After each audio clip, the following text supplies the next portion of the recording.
Hello दोस्तों, कैसे हैं आप। Welcome back to my channel. आज मैं आपको एक कहानी सुनाने जा रही हूँ, प्लीज़ इसको ध्यान से सुनिएगा। नेहा और रितेश दोनों रात को ही 10 दिन के हनीमून से लौटे हुए थे। सुबह होते ही सास ने घर के काम के बंटवारे की पर्ची नेहा के हाथ में थमाते हुए बोला कि तुमको ये काम अगले दिन से करने हैं, जिस दिन तुम ड्यूटी जाओगी, इसलिए तुम्हें सुबह और शाम का काम दिया गया है।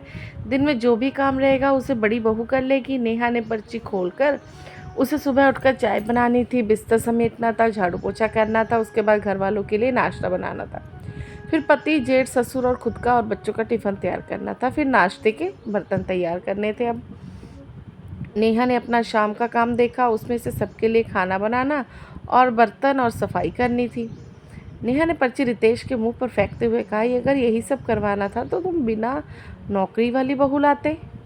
रितेश ने पर्ची देखकर कहा, यार इतना गुस्सा क्यों कर रही हो, तुम्हें सुबह शाम का काम दिया गया है, बाकी दिन भर का काम तो भाभी ही कर रही है। नेहा बोली, दिन में तो सिर्फ 2 ही काम बचे ना, एक खाना बनाना, दूसरा कपड़े धोना।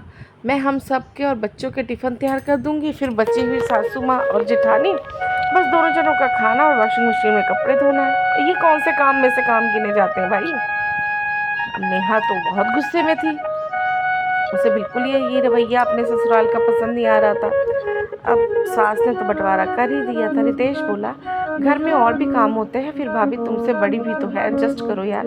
नेहा बोली, दिन में 6 घंटे में ड्यूटी करूंगी, फिर रात को 11 बजे तक रोटी और बर्तन करती रहूंगी, सुबह उठ के फिर से काम में लग जाऊंगी। इंसान हूँ, मशीन तो नहीं। और भाभी कोई कमाई थोड़ी कर रही है जो दिन भर घर में पड़ी रोटियां तोड़ेंगी।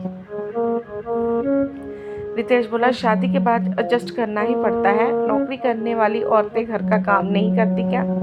वह बोली, ठीक है मैं एडजस्ट कर लूँगी, मगर आप मेरा हाथ बटाओगे, बर्तन झाड़ू पोछा सब आधा हम आप करेंगे। रितेश बोला, तुम्हें शर्म आनी चाहिए। पति से झाड़ू पोछा बर्तन साफ करवाते समय नेहा बोली, बिल्कुल सही, बिल्कुल नहीं आएगी।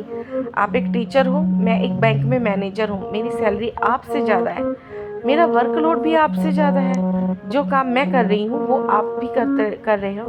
अब नितेश तो बहुत गुस्से में आ गया, बोला, मैं तो कुछ नहीं करने वाला, मर्द हूँ, औरतों के काम नहीं करूँगा।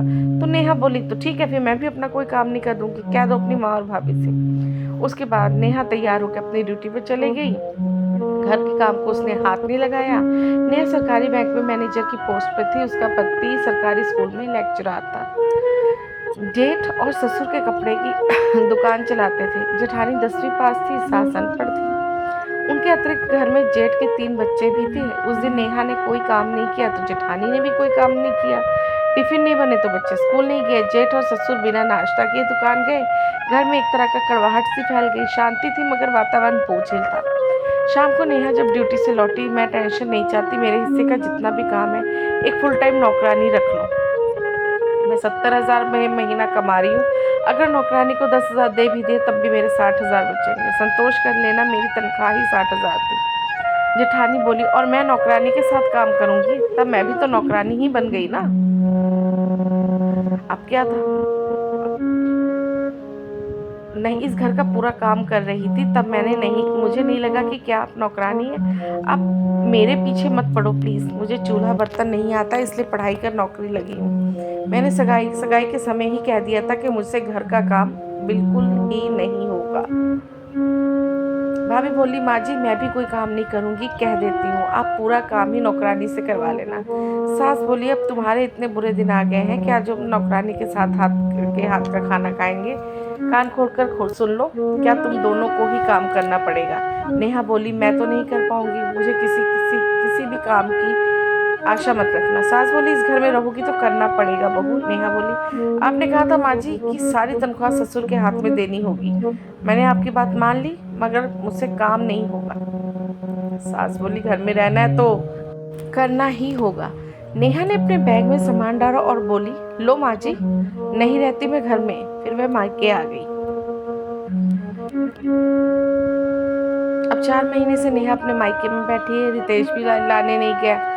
कहानी में कौन गलत है, नेहा या उसकी जेठानी या फिर उसकी सास, कमेंट में ज़रूर बताइएगा। और अच्छी लगी फॉलो, लाइक, सब्सक्राइब, कमेंट करते जाइएगा। शुक्रिया।